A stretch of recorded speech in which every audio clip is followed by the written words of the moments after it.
భారతదేశాన్ని ఒక వికసిత భారత్గా, ఒక డెవలప్డ్ కంట్రీగా మనం చూడాలి కాబట్టి ఎక్కడ వీలైతే అక్కడ ఏ పార్టీలు గాని, ఇండివిజువల్స్ గాని, ఇన్స్టిట్యూషన్స్ గాని వాళ్ళని కలుపుకుని మనం ప్రయాణం చేయాలి.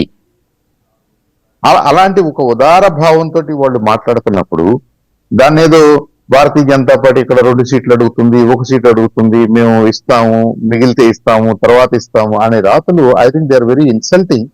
వాళ్ళకు కూడా ఇట్స్ బిలో దేర్ ప్రెస్టేజ్.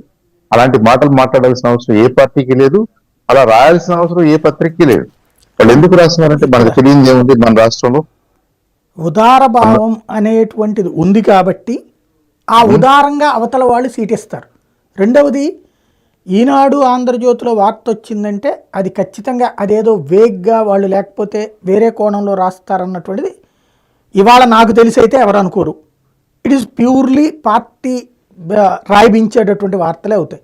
ఇవాళ వాళ్ళ పాయింట్ ఆఫ్ వ్యూ చూస్తే ఆల్రెడీ అంటే ఈవెన్ చంద్రబాబు గారు చెప్పినటువంటి రూట్లోనే లేకపోతే ఇట్లాగ సీట్లు అనౌన్స్ చేసేసారు. గతంలో ఎప్పుడు కూడా పొత్తు అంటే చివరిదాకా ఆగుతుంది, ఇద్దరు కలిపి అనౌన్స్ చేసేవాళ్ళు.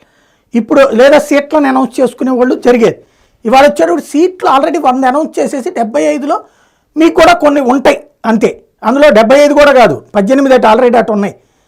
టోటల్గా 118 పోను, మిగతా 57లో మీకేమైనా కావాలంటే పిక్ అండ్ చూస్ కాన్సెప్ట్, అందులో కూడా మళ్ళీ వాళ్ళకి లెక్క చూసిస్తారు.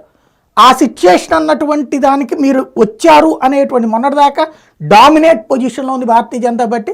మీరే శాసిస్తున్నారన్న ప్రచారం దగ్గర నుంచి ఇవాళ రోజున ఆంధ్రప్రదేశ్లో ఇస్తే తీసుకునే స్థాయికి రావడం అన్నటువంటిది పత్రికల సృష్టి అని మీరు అనుకుంటున్నారు, కానీ జనంలోకి మాత్రం మీరు ఆ స్థితికి వచ్చేసారన్నటువంటిది వెళ్తోంది కదా. అది ఎలా పాసిఫై చేస్తారు దాన్ని?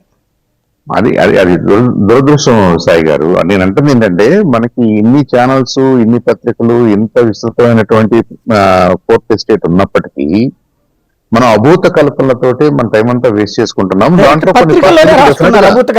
అవును, అది సోషల్ మీడియాలో జరిగితే అది వేగ్ అనుకోవచ్చు, పత్రిక సోషల్ మీడియా అయిపోయింది ఇప్పుడు. మనం ఈ డిస్కషన్స్ లో కూడా అనేక సందర్భాల్లో అనుకున్నాం, ఎందుకు అంత నెగిటివ్ గా, ఎందుకు అంత ఉన్నదాన్ని లేనట్టు